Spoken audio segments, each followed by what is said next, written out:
My understanding is that you went out with this protector of yours who swore that you were his adopted godson. Yes. Went out, in fact, and helped in the confiscation of property from the Jews. That's right. Yes. I mean, that sounds like an experience that would send lots of people to the psychiatric couch for many, many years. Was it difficult? Not at all. Not at all. Of all the financial titans and philanthropists of the 20th century, none are more complex or mysterious than George Soros. Like Carnegie, J.P. Morgan, and the Rockefellers, he amassed billions through ruthless business decisions, only to turn around and give away most of his fortune to advance his own personal philosophy. He can move world financial markets simply by voicing an opinion, or destabilize a government by buying and selling its currency. He also pledged more aid last year to help people in Russia than the U.S. government did. But now George Soros is worried. He thinks the global economy is coming apart at the seams, and that the world needs to be protected from people like George Soros. We may now think that everything is fine, but the fact is that the system is broke and it needs fixing. What you're doing is asking some form of regulation to protect the world against you. Well, I am a player, and I think all players should be regulated. There have to be rules of the game. Take 81,000 to buy. Buy 48,000. Buy him 69,000 YUM. Right now, his Quantum Group hedge fund moves $14 billion of rich investors' money around the world every day, looking for profits and answering to no one. Soros makes huge bets on whole countries and economies. Last year, when he saw cracks in the Asia boom, he began selling the currency in Thailand. Traders in Hong Kong followed suit, triggering a financial crisis that plunged much of Asia into a depression. In the last 2 years, you've been blamed for financial collapse of Thailand, Malaysia, Indonesia, Japan, and Russia. All of the above. All of the above. Yeah. Are you that powerful? No, I think there's a great misunderstanding. The Prime Minister of Malaysia said that the region spent 40 years trying to build up its economy, and along comes a moron like Soros with a lot of money, and it's all over. He called you a criminal. It's easier for him to blame an outside force than to admit that they were mismanaging their economy and their currency. The French finance minister talked about hanging speculators from lampposts. Soros says the Asian currencies would have collapsed even if he hadn't been in the market. They were overvalued. He says people tend to follow his lead because he's been so successful. I think that I've been blamed for everything. I am basically there to make money. I cannot and do not look at the social consequences of what I do. This man is a carnivore of the first order. Jim Grant is the editor of Grant's Interest Rate Observer and one of Wall Street's most respected analysts. He never tires of watching Soros, in part because of the huge bets he's willing to place on his hunches. He has always amazed the people he's worked with at his audacity and his willingness to back up his commitments with enormous sums of money. It causes the blood to drain from ordinary mortals' faces. Like risking $2 billion in Russia. When the Russian market began falling apart in August, Soros was the country's single largest investor. He called the U.S. Treasury and asked Uncle Sam for $7 billion to prop up the ruble.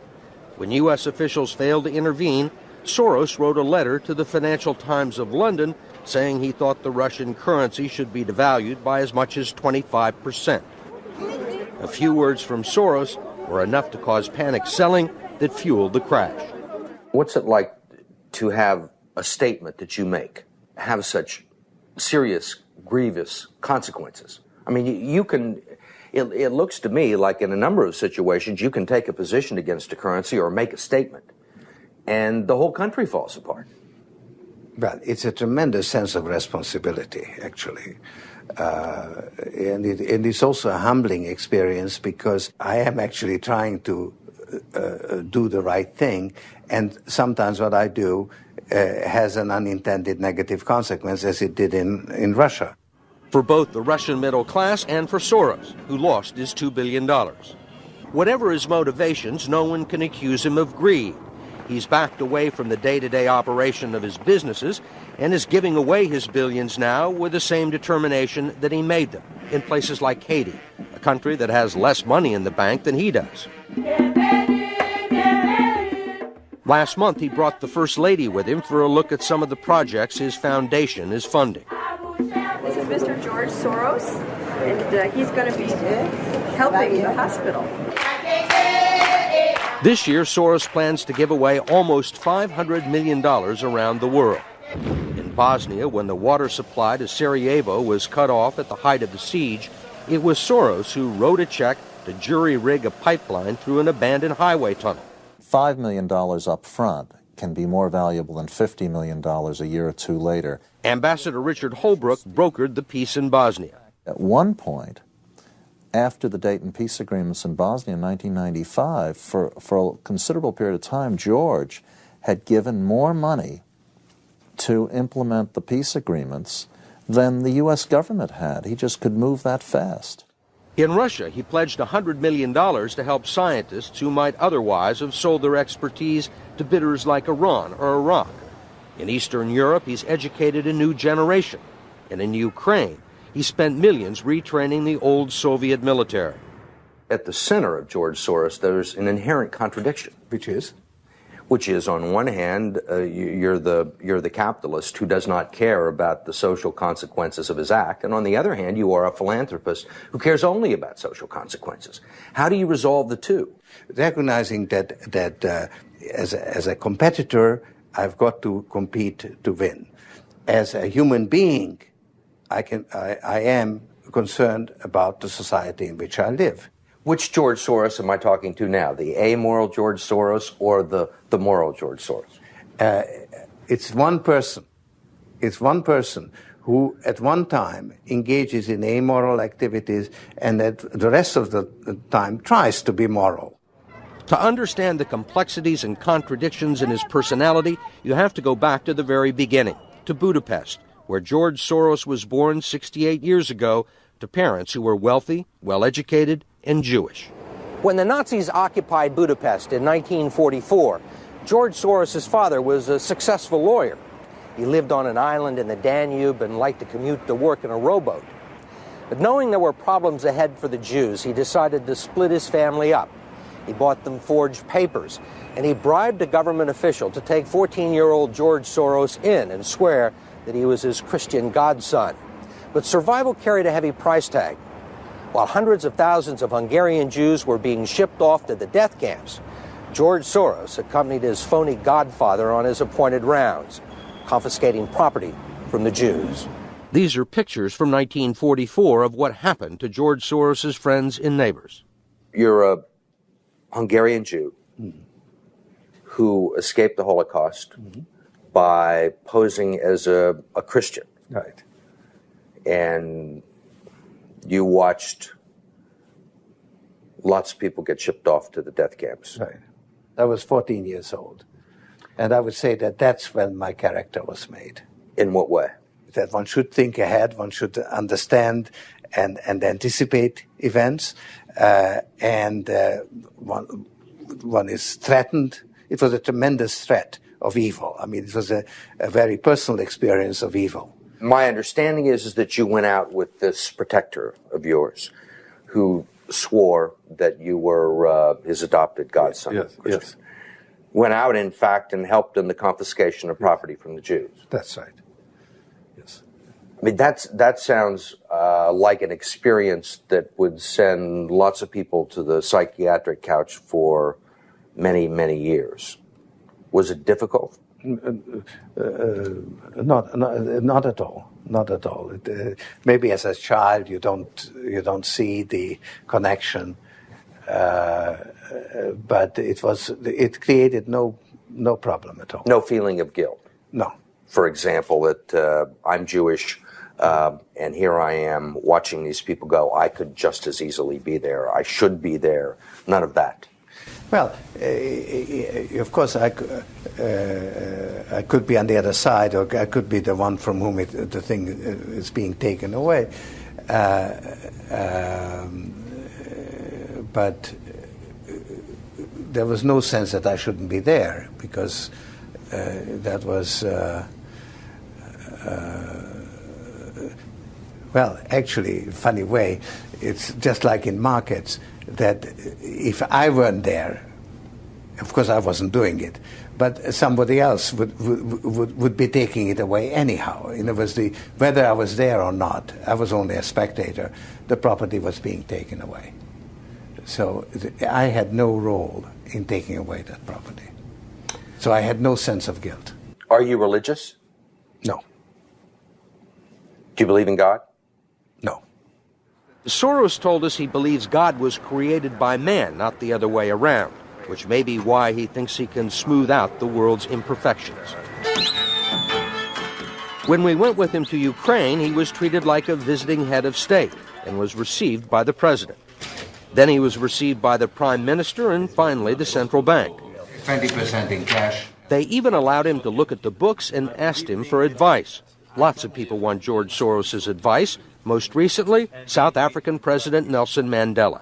Actually, President Mandela asked me, how could South Africa protect itself against speculators like you? And I told him, I wrote him a memo, trying to give him the best advice I could, how to reduce the exposure of South Africa to speculative attack. That's the old stop me before I kill again approach, right? Well, you're telling this is what you can do to stop me. Whether I or somebody else does whatever is happening in the markets, it really doesn't make any difference to the outcome. I don't feel guilty because I'm engaged in an amoral activity which is not meant to have anything to do with guilt. Part of the reason he is so rich is that the Soros hedge funds operate offshore in the Netherlands Antilles to avoid scrutiny by the Securities and Exchange Commission. So even while Soros tells Congress and the Treasury that hedge funds must be regulated to stop the global crisis, he's avoiding the rules. Why is it that Americans can't invest in the quantum fund? It's an offshore fund. Why is that? Because the fund is not registered with the Securities and Exchange Commission.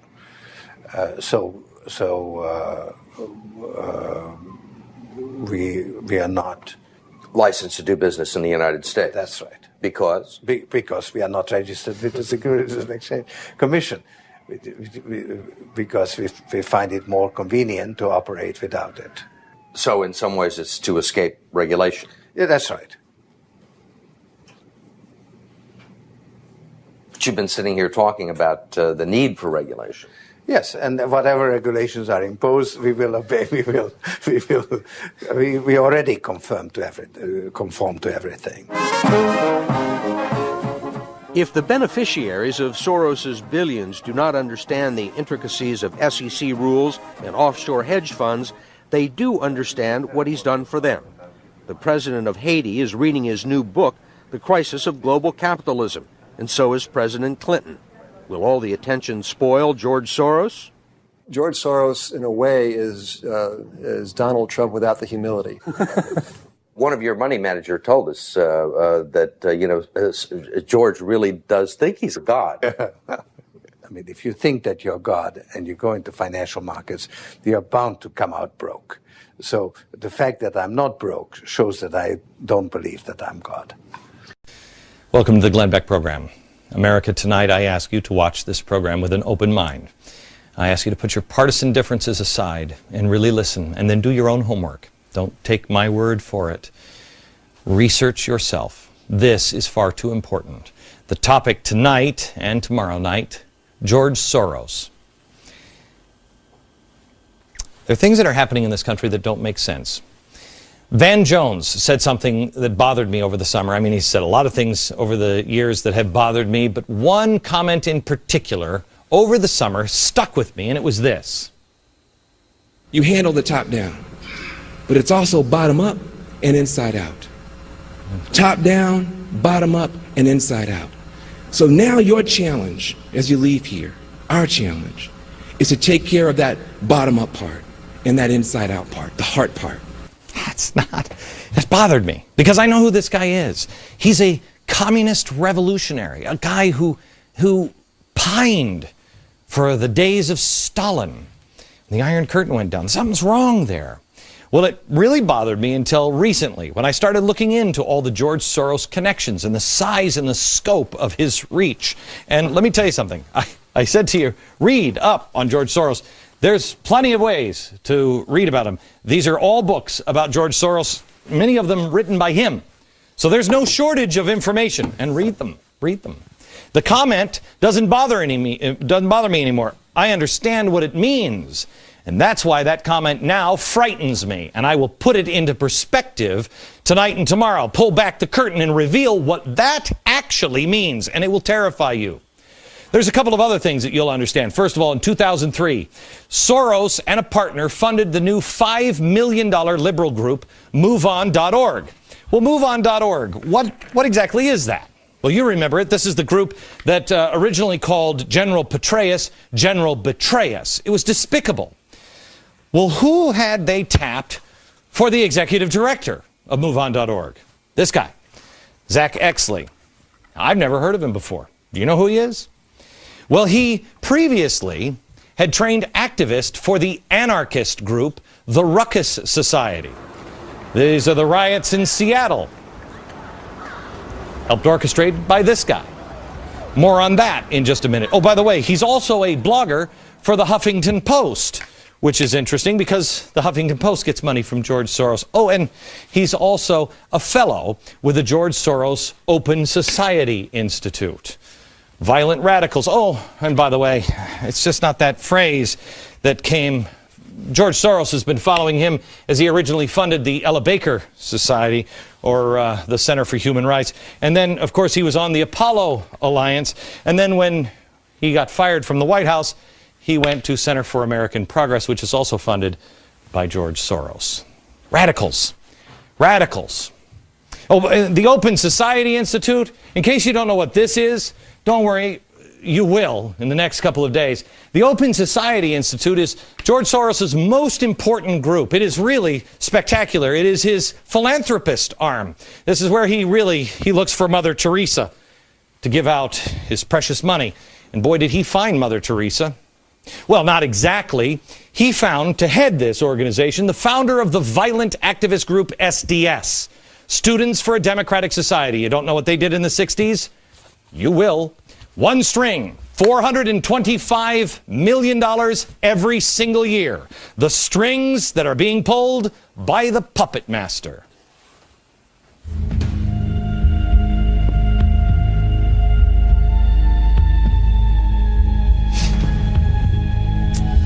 Hello, America. There are a few working parts to a puppet show. There is the puppet master here. There's the stage. There's the audience. There are the strings to each puppet. And then there's the story. But there's also why. Why is the story? Why is the show happening? What is the puppet master? What is his motivation? Is it for the money? Is it for entertainment? Is it personal gain? What is it? Make no mistake, we are watching a show. The stage is the world. It's television, it's newspaper, it's speeches, it's the political elections, it's what's happening in Washington. You are the audience. And like any good show, they do have one goal in mind. They want you to feel something. But most shows don't have a hidden meaning behind it. They just want you to laugh. They want you to be entertained. This one, not so much. At the end of the show, you have a choice to make. They want you to get up from your seats. Of course, they have in mind what they are planning on you choosing, and they are just using this stage to try to make the case and convince you of it. It's really propaganda. Here's the propaganda book. Here it is. This is actually from one of Wilson's. Nasty, nasty guys. This is the book that I've told you before on propaganda that Hitler used. Goebbels. I just want to show you in propaganda, this is D. Now this is what's taught in schools. D. Democracy is administered by the intelligent minority who know how to regiment and guide the masses. That's great. This is Edward Bernays. Let me give you the whole quote here.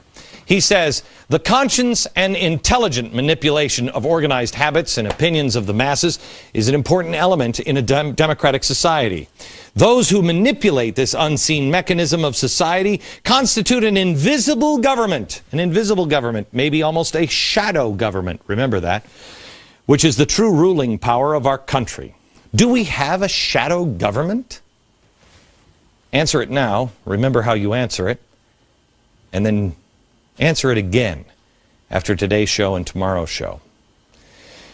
The question is, do we have a shadow government? And if we do, who are those intelligent minority that is guiding us through? And where are they guiding us to? If you skip past all of the puppets and the strings, if you stop looking at the puppets themselves, you have to see who's behind the puppets. Who is choosing the puppets and the players? Who's the puppet master? George Soros. Now, I am sure that this will be called a conspiracy theory, and quite honestly, a year ago, 2 years ago, I wouldn't have believed it myself. But it is right out in the open. I encourage you, do not take my word for this. Do your own research, and don't go to conspiracy websites or anything else. Go to his own books. Go to the biographies written about him. Go to things that are well documented, like 60 Minutes. Things that are well known for their accuracy. We have all of the materials that put this show together at glennbeck.com and in my free email newsletter. I want you to see the footnotes on this program. Do not take anything I say as gospel tonight. I want you to decide for yourself. I want you to question with boldness. Is George Soros a man who says, yes, you will be perfect and you will be perfect? Is he really a puppet master? And if he is, how does he control? How does he control? Well, let's start with this. Let's just take a couple of examples here on what George Soros has said and then see if there's any connection to anything. Soros spoke at Columbia University. He talked about an urgent need for campaign finance reform. I want you to remember, questioning our elections is important to George Soros. You'll understand in about 20 minutes. Well, he wanted to have campaign finance reform. He thought it was important. He spoke at Columbia University about it. Well, Open Society, his little group, Open Society, started by the guy with SDS, it was one of only a handful of groups who spent $123 million to push finance reform. Soros, quote, said, do something about the distortion of our electoral process by the excessive use of TV advertising. So he wanted to make sure that lies couldn't distort things. Well, it wasn't long after that speech at Columbia University that, lo and behold, Senator Russ Feingold, a progressive, and a few months later, with John McCain, a Republican progressive, came with a proposal in hand for what would eventually become the McCain-Feingold Act. The irony, if it is that McCain-Feingold ultimately led to the explosion of 501c3 groups, which can advertise at will. 501c3 groups. Oh, 501c3 groups? You mean like Sojourners, or Color for Change, or the Tides Foundation, or Media Matters, or People for the American Way, or MoveOn.org, Center for American Progress, the Apollo Alliance, Eller Saker for Human Rights. You mean those things? You see, we had the McCain-Feingold Act, and then mysteriously, almost unbeknownst to everyone, those groups became very powerful, much more powerful. And guess who controls most of the most powerful? George Soros. George Soros, in the aftermath of 9/11, talked about police action as an alternative to war. Now, did anybody pick up on that? This is what he said. War is a false and misleading metaphor in the context of combating terrorism. Crimes require police work, not military action. George Soros. Here he is, the Democratic candidate for president, adopting crimes require police work, not military action positions. What we've learned is that the war on terror is much more of an intelligence operation and a law enforcement operation. The war on terror is far less of a military operation. and far more of an intelligence-gathering law enforcement operation. And that's what we have now in our office. Starts with George Soros. Days after President Obama was elected, George Soros again set the agenda. He said, quote, "I think we need a large stimulus package which will provide funds for state and local government to maintain their budgets because they are not allowed by the Constitution to run a deficit. For such a program to be successful, the federal government would need to provide hundreds of billions of dollars. In addition, another infrastructure program is necessary. In total, the cost would be between $300 and $600 billion range." Well, what was on the first thing on his agenda? The $787 billion stimulus bill. Gee, I remember this, and I remember saying at the time, who wrote this? It was too complex. It was too early in his, oh yeah, that's right, the Apollo Alliance. Where does the Apollo Alliance come from? The Tides Foundation. And where does the Tides Foundation get a lot of their funding? George Soros. Soros also heavily promotes green jobs and cap and trade. Also, days after Obama was elected, he called for a new energy bill. "I think this is a great opportunity to financially deal with global warming and energy independence. The U.S. needs a cap and trade system with the auctioning of license for emissions rights. I would use the revenues from these auctions to launch a new environmentally friendly energy policy that would be yet another federal program that could help us overcome the current stagnation." Well, Congress introduced, but you stood up. You said, "I don't think so." The audience started to revolt. Cap and trade failed. Now, through Freedom of Information Act, we find out that the Department of Energy and the EPA actually coordinated their response to damning reports on green jobs from Spain with the help of George Soros and his Center for American Progress, which gets their funding from here, George Soros. Here it is, December 9th, 2004. Also, there was this piece of information. This guy, where is Eli? Eli Pariser. There he is. He headed the Soros group, the front group, MoveOn.pac. Now, he wasn't upset that Kerry lost. Why? He explained this in an email. This is important that you understand. Quote, "In the last year, grassroots contributors like us gave more than $300 million to the Kerry campaign and the DNC and proved that the party doesn't need corporate cash to be competitive. It's now our party. We bought it, we own it, and we're going to take it back." Do you understand what just happened? George Soros got rid of all of the corporate money through McCain-Feingold, which then allowed all the 501c3s to come in. This one might help, and this one might help, and this one might help. And all the 501c3